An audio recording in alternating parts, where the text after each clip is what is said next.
continuando, aqui nós temos uma figura onde ela mostra algumas coisas sobre, né, o que a gente busca, né, independente do sistema de pastejo, o que a gente busca dentro da alimentação animal em pastagens, tá? Então, aqui nós temos aqui, ó, desse lado de cá o ganho por animal, tá? Então ele é aqui, ó, crescente. Desse lado de cá o ganho por hectare, tá? E aqui a nossa pressão ótima de pastejo. Então lembra que eu falei mais para trás lá sobre pressão de pastejo, né? Que é um dos conceitos que a gente tem, que influencia aí nas nossas decisões e no manejo, tá? Então aqui nós temos, nessa linha pontilhada, né, o ganho por área, nessa linha não pontilhada, né, contínua, o ganho por animal. O que esse gráfico aqui, que essa figura mostra para a gente? Essa figura mostra que à medida, né, que eu aumento a minha pressão de pastejo, à medida que ela vem para cá, eu vou tendo ganhos por animal que decai, né? Ó, de acordo com menor pressão de pastejo, menor pressão, maior ganho. Menor pressão, maior ganho, tá? Então, à medida que a pressão de pastejo ela aumenta, o ganho por animal diminui. Por que que isso acontece? Aqui, ó, quando eu tenho uma baixa pressão de pastejo, eu tenho uma situação de subpastejo. Ou seja, os animais têm muito mais forragem à sua disposição, né? A pressão de pastejo é melhor, a oferta de forragem vai ser maior. Consequentemente, vai haver mais o quê? Seleção. Então, os animais vão poder selecionar melhor a forragem que consomem. E ele tende a selecionar folhas, onde temos material mais digestível e com maior valor nutricional. Consequentemente disso, ó, o ganho por animal ele tende a ser maior. À medida que a pressão de pastejo ela aumenta, o meu ganho por animal diminui. Por quê? A seleção ela diminui. O animal vai comer partes da planta que são menos digestíveis. Consequentemente, menor ganho individual por animal, certo? Ok? Por outro lado, nós temos o ganho por área. O ganho por área, ele é baixo quando eu tenho baixa pressão de pastejo. A partir do momento que eu aumento a minha pressão de pastejo, eu aumento o meu ganho por área. O que é ganho por área? Eu consigo colocar mais animais nesse local. Consequentemente, eu vou ter animais que vão ganhar uma certa quantidade de peso e eu vou ter mais animais por unidade de área. Consequentemente, o ganho por área ele é maior, embora o ganho por animal ele venha diminuindo, tá? Então, nós temos três tipos de condição de pressão de pastejo na pastagem, tá? A condição de subpastejo, ou seja, vai sobrar forragem, né? O animal vai consumir aquilo que ele quer, ele vai ter uma boa, ele vai poder escolher, mas e ele vai ter um maior ganho por animal. Só que para eu ter uma condição de subpastejo, eu tenho que ter menor número de animais por área. À medida com o passar do tempo, eu vou aqui, ó, aumentando o número de animais, eu vou aumentando a minha pressão de pastejo. Consequentemente, eu aumento o número de animais, eu aumento o meu ganho por área. Então, aumentou o ganho por área, ok, é isso que a gente busca. Só que se eu tiver uma pressão de pastejo muito elevada, ó, né, ela vem vindo aqui do dia zero até aqui, esse ponto máximo aqui, eu aumentei demais a minha pressão de pastejo. O meu ganho por área começa a diminuir. Por quê? Porque começa a faltar alimento para os animais, então eles vão comer menos alimento do que deveriam. Consequentemente, a sua produção individual ela diminui. Então, menor produção de leite, menor produção de carne. Então, ó, aqui eu tenho desperdício, sobra forragem, embora eu tenha um bom ganho por animal, mas eu tenho pouco ganho por área. Aqui, eu tenho falta de alimento, eu vou ter baixo ganho por área e baixo ganho por animal. Então, o que a gente busca no manejo, independente do sistema de pastejo, é estar aqui, ó,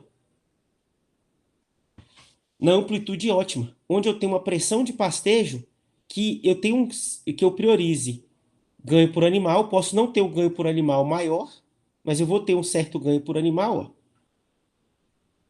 e eu também tenho um ganho por área que seja eficiente.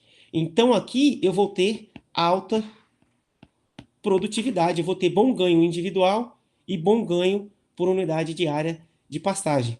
Tá? Então isso daqui, ó, a amplitude ótima é o que a gente busca. E quando eu estou na amplitude ótima, eu também vou conseguir cuidar da minha pastagem, porque situações de superpastejo degradam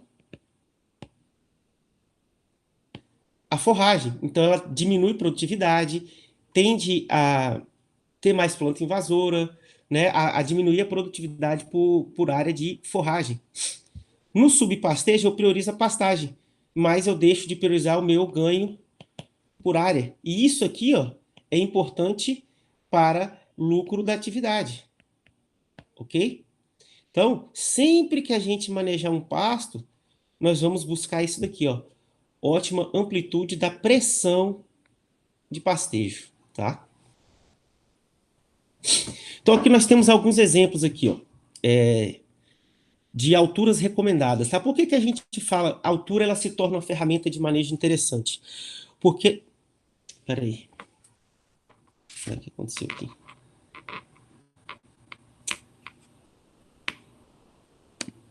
Pronto, desculpa.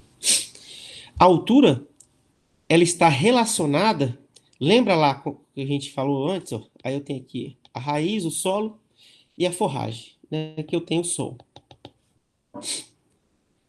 A altura está ligada ao índice de área foliar, que indiretamente está ligada ao índice de luminosidade. Então, alturas muito altas, que é redundante, mas vocês entenderam, né? Plantas com altura elevada, nós vamos ter toda aquela questão estrutural que vai piorar a qualidade dessa forragem. E muito baixa também após o pastejo, a gente afeta a taxa de rebrota pelo baixo índice de área foliar remanescente. Logo, essa pastagem vai ter dificuldade de rebrotar. Então, por isso, recomenda-se as alturas de manejo dessas forragens, tá? Então, o manejo ligado à altura está muito ligado a essa questão de IAF, ok? Então, aqui nós temos algumas forragens mais usadas aí, tá?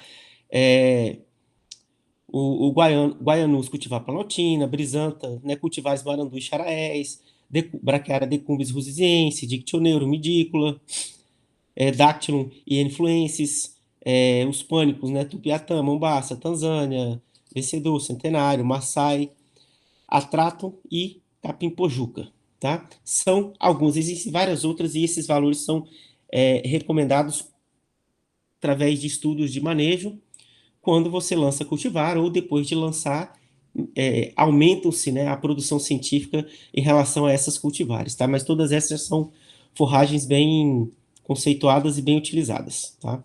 Então aqui ó, nós temos sistema de pastejo contínuo, sistema de pastejo intermitente ou rotacionado, tá?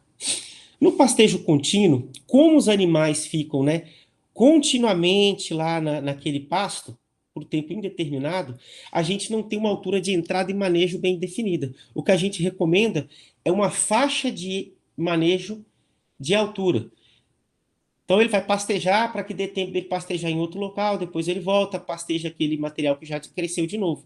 Então, nós temos aqui, vamos pegar aqui a marandu, que é o mais utilizado, ó, alturas entre 30 e 40 centímetros é o que eu vou trabalhar com esses animais. Abaixo de 30, eu começo a tentar diminuir minha pressão de pastejo, retirar um pouco de animal daquela área e passar para outra, para que dê tempo dessa pastagem se restabelecer, tá? Ou quando estiver acima dos 40, eu aumento a minha lotação animal, minha pressão de pastejo, coloco mais animais naquela área, né? Então, isso são alternativas que eu vou ter quando eu trabalho com pastejo contínuo. Então, eu tenho faixas de recomendação da altura. E isso vale aqui para todos esses outros, tá? No caso de pastejo rotacionado, nós temos o que? A divisão desse piquete.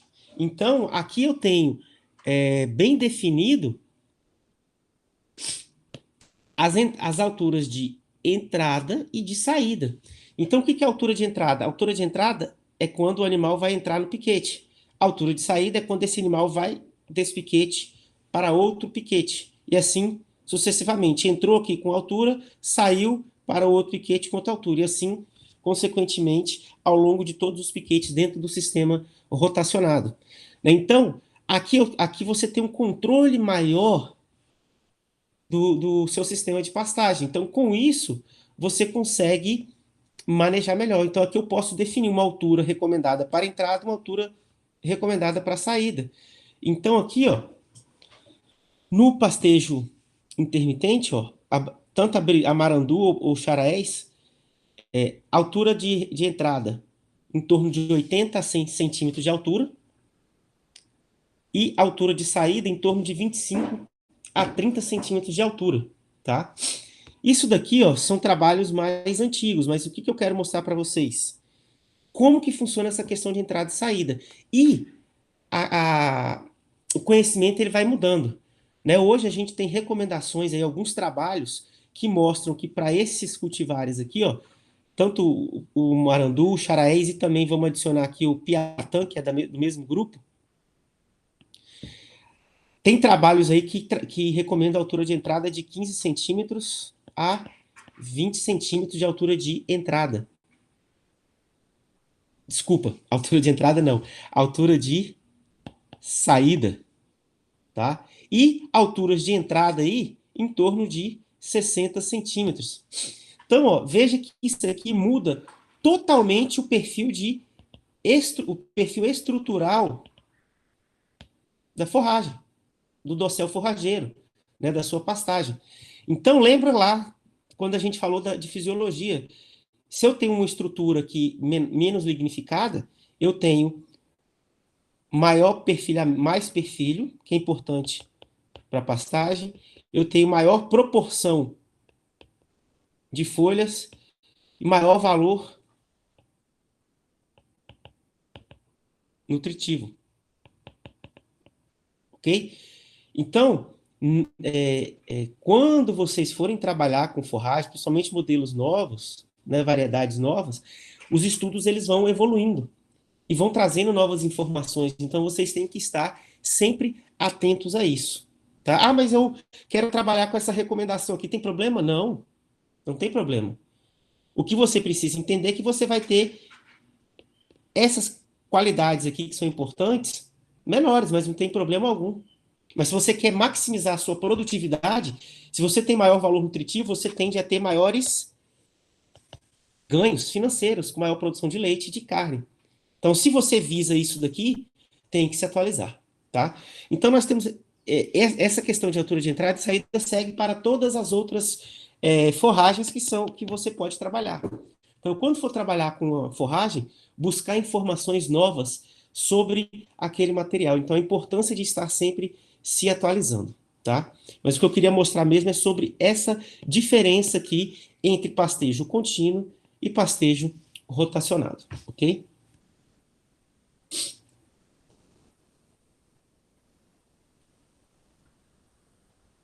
Períodos de descanso, né? Novamente usando aquelas forrageiras lá. O período de descanso, ele vai variar, né? Independente das condições de pastejo rotativo, né? Rotativo ou se é pastejo contínuo. Só que no pastejo contínuo você não tem essa questão de período de descanso, né? Isso aqui é principalmente para pastejo rotacionado. Mas o que muda muito é isso daqui, ó. Condições edafoclimáticas. Então, edafo é solo, né? Edafo, solo e climas de climáticas de clima. Então, essas duas características aqui, elas influenciam no período de descanso. Então, no solo eu posso colocar, né, fertilidade do solo, eu posso colocar pH do solo, saúde microbiológica desse solo, tudo isso vai influenciar nas características edáficas. E clima, temperatura e água, tá? Então, o que, que pode fazer? Ó, já que a gente está falando de braquiária brisanta, vamos voltar nela. Então, aqui ó, na braquiária marandu, que é o braquiarão, nós temos período de descanso que vai aqui ó, de 28 dias a 35 dias. Ah, mas é uma diferença muito grande, sim. O que, que pode fazer com que eu tenha menor período de descanso, ou seja, menor intervalo para essa planta se recuperar após o pastejo? Condições de temperatura desejáveis, água à disposição, e aí o que vai influenciar vai ser fertilidade e pH. Se você tem mais nutrientes à disposição, essa planta ela vai crescer mais rápido e vai se recuperar mais rápido após um pastejo. Se você tem menor fertilidade do solo, essa planta vai demorar mais para se recuperar após um pastejo. Consequentemente, você vai ter um período de descanso muito maior. Tá? Então, em situações onde você é mais tecnificado, você tem, né, você é mais tecnificado, você tem menor período de descanso, ok? Tem situações hoje aí que a gente já consegue trabalhar com períodos de descanso aqui para essa forrageira, né, trabalhando com menores alturas de entrada e de saída, algo em torno aí de 25 dias, né, já ganhou um pouco mais de tempo. Tá, mas isso aqui é uma questão que você vai ter que analisar muito com a questão visual. Então, quando você insere um modelo mais intensivo, você precisa ir testando. Ah, vou diminuir um pouco aqui meu período, mas vou aumentar a adubação. Verifica como é que está o desempenho dos animais, verifica se como é que está a forragem, né? Tem técnicas aí para você mensurar perfilhamento, para você mensurar produtividade, para você ir ajustando o seu manejo. Tá? Essas questões fisiológicas, elas têm muitas influências. Tá? Então não dá para você, eu li, já vou lá e vou implementar. Não, aquilo ali é um norte, você está norteando para aquilo. Então você vai olhar, vai observar, estou tendo resultado, não estou, preciso ajustar, e aí você vai definindo aquilo que é melhor para a sua propriedade, tá? Porque a planta vai responder de acordo com o tipo de manejo que você dá a ela, né? Que você impõe a ela. Então é necessário fazer um ajuste disso, ok? Então, mais tecnificado, com maior fertilidade de solo, a tendência é que você tenha menos tempo para recuperar a planta após o pastejo, tá? E quando você trabalha com boa fertilidade, né, e tem boas temperaturas de condição e água, que você diminui aqui, ó, o seu período de descanso, você tem que ter muito cuidado para não deixar passar do ponto a forragem. Que, por exemplo, você aduba muito, você tem água à disposição, essa planta, você decide usar o período de descanso de 35 dias. O que, que vai acontecer? Ela vai crescer mais do que o previsto, certo? Vai aumentar aqui, ó, pseudocolmo, ela vai ter folhas de maior tamanho, menor taxa de perfilhamento, menor taxa de aparecimento de folhas e mais como, que é a parte mais indigerível dessa forragem.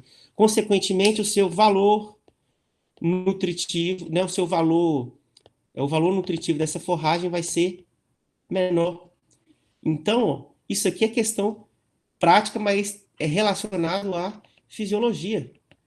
Lembra que a gente falou o quanto a fisiologia é importante e é importante você fazer essas ligações? Aqui é uma questão prática.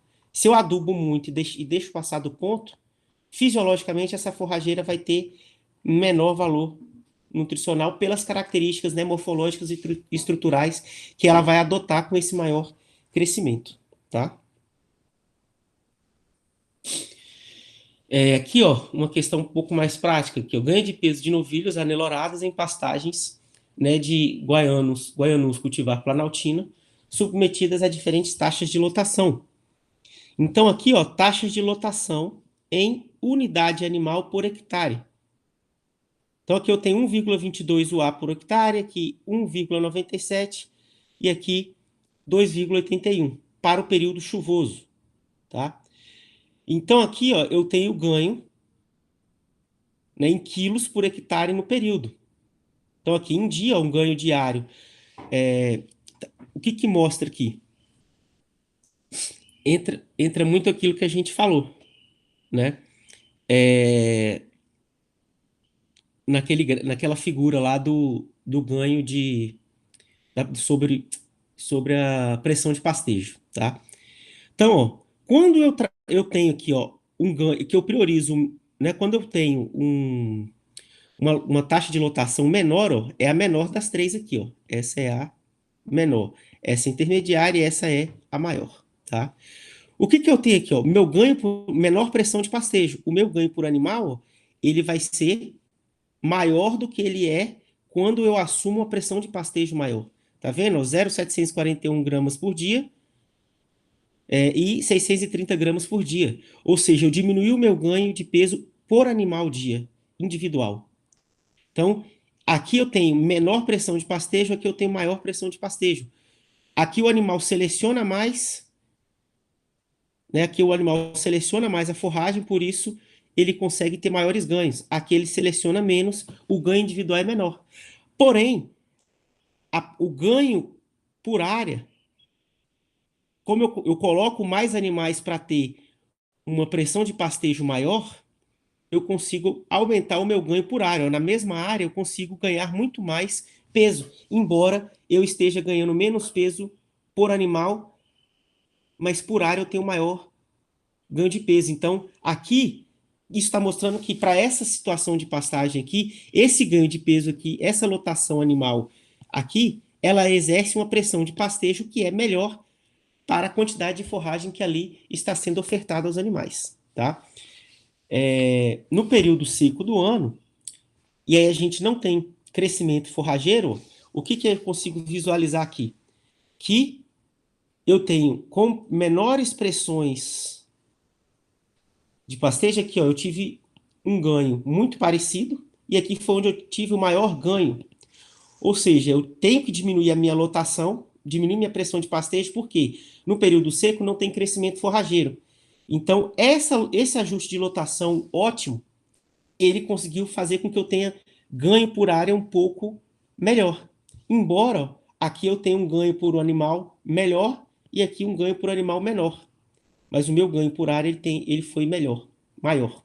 Então, ganho por área é uma coisa, ganho por individual é outra coisa. Então, quando eu ganho individualmente, nem sempre eu priorizo o coletivo. Então, ó, o nosso objetivo no manejo é sempre buscar uma faixa de pressão de pastejo onde eu tenha os melhores resultados.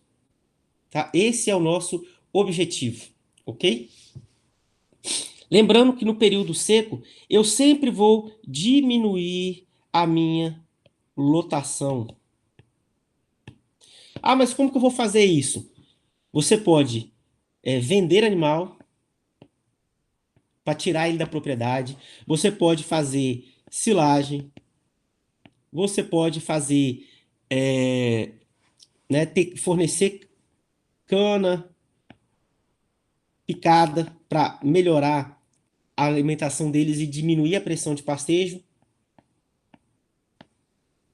Tá? Você vai ter que fazer pastejo diferido para ter pastagem ali para esses animais durante um longo tempo do ano.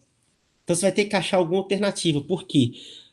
O crescimento de forragem, ele durante aqui, ó, as águas e seca, durante as águas ele é alto, durante a seca ele diminui. Então não tem como eu manter a mesma lotação na seca para o período das águas. Então sempre vou diminuir aqui, ó. Ele teve um menor ganho por área, uma taxa de lotação muito alta. Aqui a taxa de lotação foi baixa, ele colocou menos animais por área. Conseguiu ter resultado um pouquinho melhor.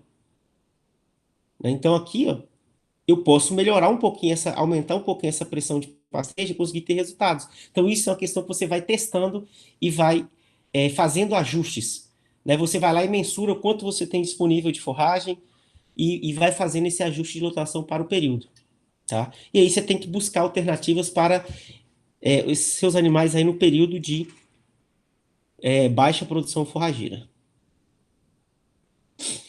E aí, aqui outra tabela, deixa eu ver se tem outra aqui. Tem, que mostra que o ganho de peso comparando os sistemas de pastejo e a taxa de lotação, tá? Então, ó, aqui nós temos a mesma pressão de pastejo, a mesma pressão de pastejo, tá? O ganho coletivo, quer dizer, o ganho por animal ó, e ganho por área, essas letrinhas aqui, ó, quer dizer que estatisticamente elas são iguais. Então, não existe o melhor.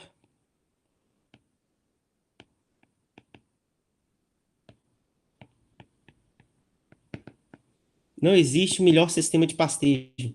Existe aquele que melhor se adapta às condições de manejo da sua propriedade, né, de como você vai conseguir ajustar. Então, aqui não houve diferença estatística no ganho por animal e nem no ganho por hectare, quando eu usei a mesma taxa de lotação, tá? Então, quando eu usei taxa de lotação diferente, eu tive maiores ganhos individual por animal, mas menores ganhos por área. Então, isso aqui ó, é a busca.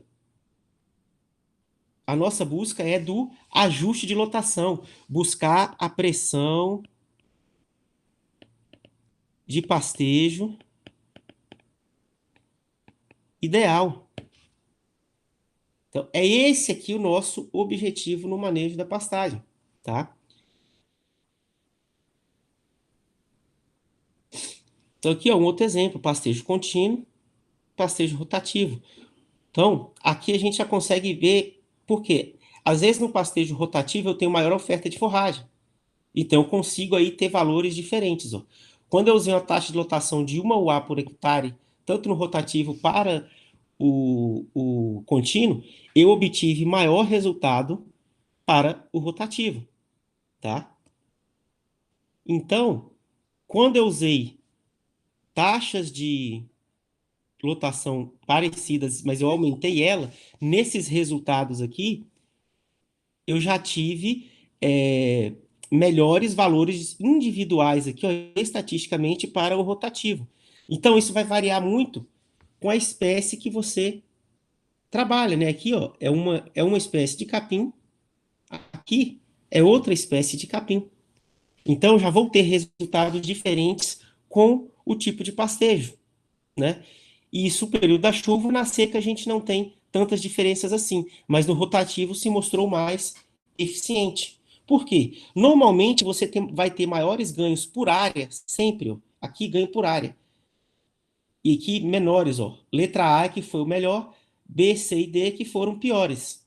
Né? Então aqui eu tive lotação melhor para uma pressão de pastejo de 1 UA por hectare, lotação melhor para 1,2 e lotação pior para 2 UAs por hectare, nos valores médios. E no caso do rotativo, eu tive melhores valores. Então, por que que às vezes eu tenho melhores resultados com algumas espécies? Você pode oferecer melhores condições de manejo. Com essa melhor condição de manejo, o que que influencia aqui? Maior utilização da forragem.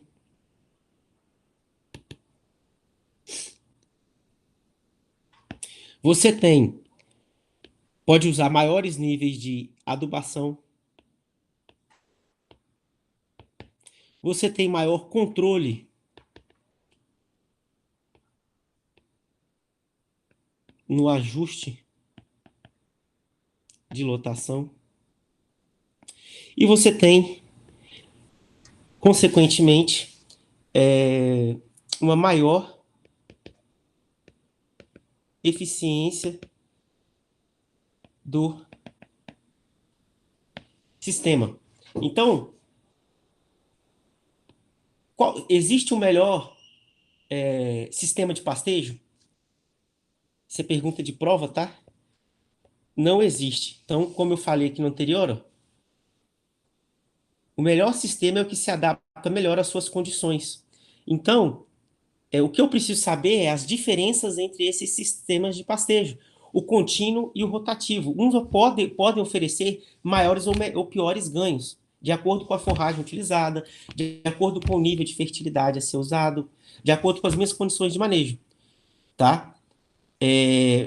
Então, existe o melhor sistema para aquela propriedade. Tem propriedade que você não vai conseguir trabalhar com sistema rotativo. Então, o melhor sistema para ele é o contínuo.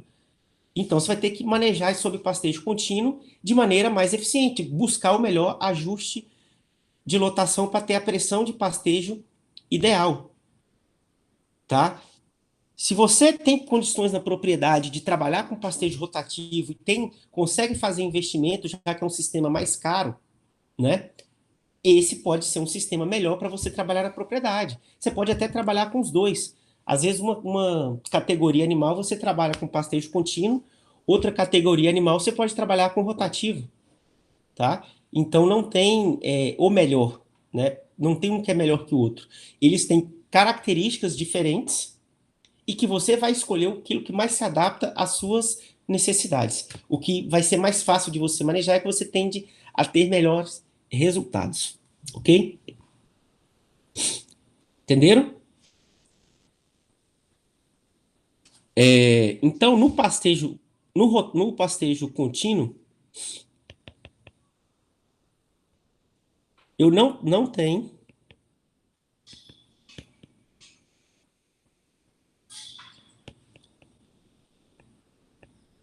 Cara, eu tô escrevendo muito mal.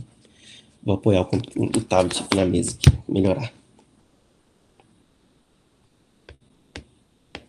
Então, ó, no pastejo contínuo, não tem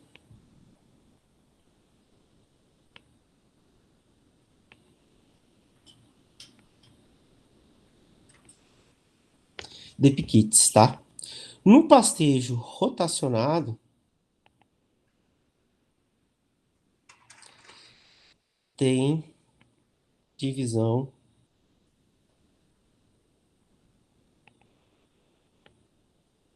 de piquetes.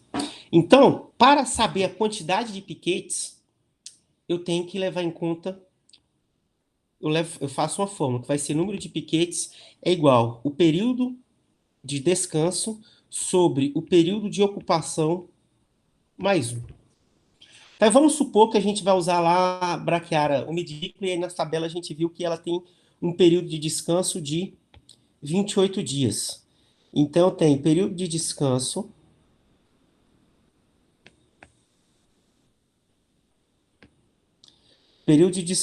de 28 dias.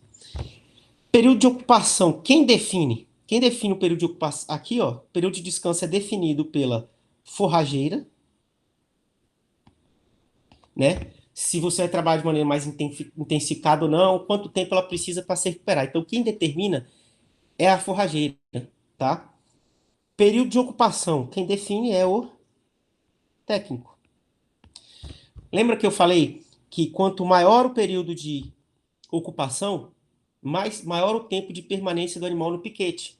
Consequentemente, menor a eficiência do sistema, tá? Quanto menor o período de ocupação, menor o período de permanência e maior a eficiência desse sistema de pastejo. Então, evita do animal repastejar broto, você vai ter uma forragem de melhor qualidade, melhor manejada, tá? Então, vamos supor que o período de ocupação aqui você definiu que sejam de 4 dias. Então, você tem aqui mais um, né? Então, você tem 28 dividido por 4, 7. Mais um, você tem 8 piquetes. Então, seu número de piquetes é de 8. Então, para você ter um período de descanso de 28 dias e uma ocupação de 4, você vai ter que construir 8 piquetes. Então, você vai lá, ó, constrói 8 piquetes. Então, os animais vão ficar 4 dias aqui, 4 dias aqui, 4 dias aqui, 4 aqui, 4 aqui, 4 aqui, 4 aqui e 4 aqui. Então, aqui, ó, 14, 7, 8, 16, 20, 24, 28. Beleza? Eu acho que eu fiz essa conta certo, não.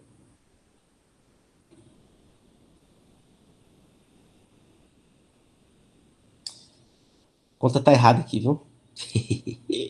Ai, ai. Vamos lá. É...